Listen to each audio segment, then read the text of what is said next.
dans cette nouvelle vidéo. Aujourd'hui, on va parler de modélisation 3D.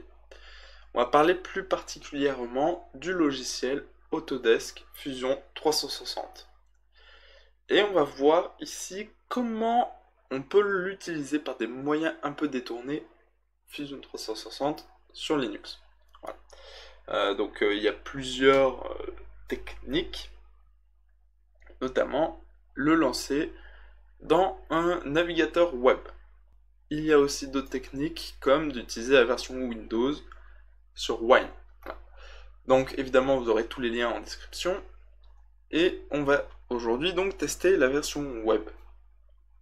Pour cela il faudra que vous ayez ce lien que vous trouverez aussi.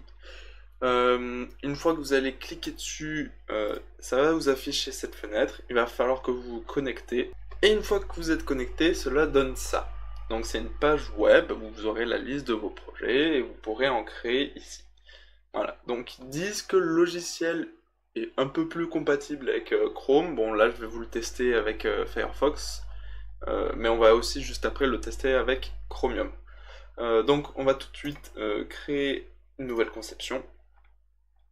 Le logiciel se lance directement. Alors évidemment, les performances du logiciel se feront aussi en fonction de votre qualité du réseau. Voilà. Sachez que si vous avez un réseau plutôt lent, vous allez le voir comme ici, en quelque sorte, le chargement est plutôt long. Hop hop hop, je voulais apporter quelques petits détails à la vidéo et je voulais vous dire que comme c'est un logiciel dans le navigateur, les calculs ne se feront pas dans le navigateur mais sur les serveurs, ce qui peut aussi influencer grandement les performances du logiciel. Voilà, maintenant reprenons. Voilà, donc le logiciel se lance, mais il n'est pas tout à fait complet, hein, il faut le dire par rapport à la version desktop du logiciel.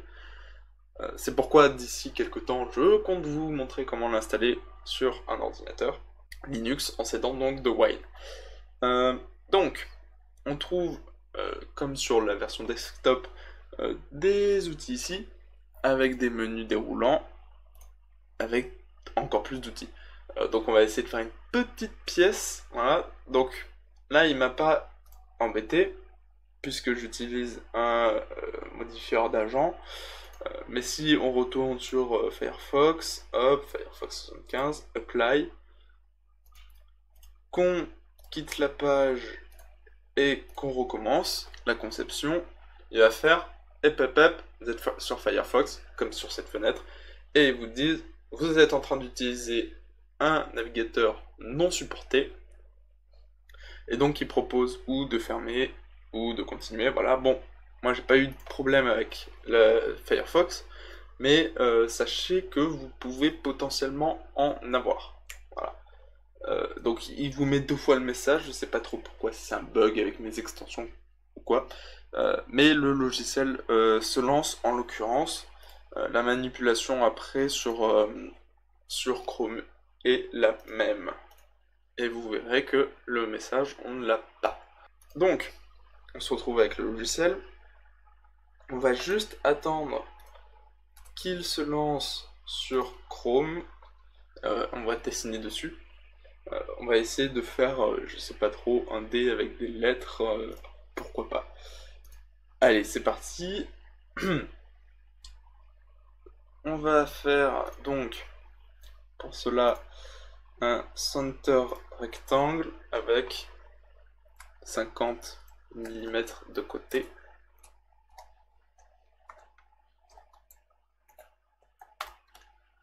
Voilà. On va ajouter de la matière. 50 mm. Encore une fois. Et voilà, notre pièce se dessine. On va pouvoir ajouter des petites choses dessus. Pourquoi pas, je ne sais pas trop. Quels outils avons-nous? Pas sûr qu'on ait des caractères. Mais vous voyez quand même qu'on a pas mal d'outils pour les bases de la modélisation. On peut faire toutes sortes de choses, des filetages, des trous, des box, beaucoup de choses. On va voir un peu ici ce qu'on peut faire. Si je trouve peut-être des lettres. Mais je n'ai pas l'impression que c'est le cas, donc on va sortir de là. Oups. Comment on sort? Je ne sais pas. Hop. Donc vous avez la timeline comme dans le vrai logiciel. Hein. On va pouvoir faire, je sais pas trop. Hop. Modify. On va pouvoir faire un filet, donc adoucir les bords. J'aime bien adoucir de 5 mm. Par exemple, ou même faire des chanfreins dans Modify. Voilà. Bon, après, la version web, et je vous l'avoue, en anglais, c'est quand même... Ce serait quand même cool qu'il y ait une version française, mais c'est comme la version desktop, c'est-à-dire que la version desktop n'a pas non plus de français. Et c'est d'ailleurs un problème que j'ai avec Fusion, et que je continue d'utiliser, puisque l'anglais ne me pose pas trop de problèmes. Voilà. Après, il propose, donc voilà, Shell, c'est pour faire des boîtes. Si on se met comme ça, voilà. On va pouvoir essayer de faire une boîte. Alors c'est un outil dont je me suis pas trop servi, je vous avoue. 2 mm. Très bien. Hop, ça creuse une boîte.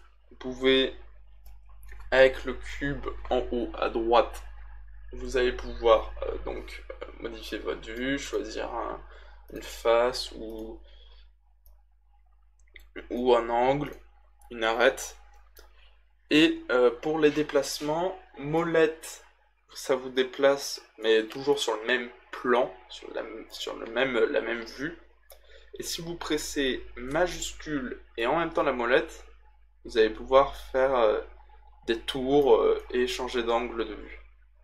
Voilà, donc après c'est les mêmes fonctions que le logiciel de base. Et pour ceux qui utilisent Tinkercad, même si je pense qu'il y en a peu, vous avez un réglage pour choisir quel système de navigation caméra vous voulez. Donc vous pouvez avoir le choix avec la version Tinkercad. Moi, celle de Fusion 360, elle me va bien. J'arrive à faire des choses correctes avec. Voilà, donc pour pouvoir utiliser ça, il faut évidemment être connecté à Internet. Mais ça me paraissait un peu logique hein, en même temps de vous le dire.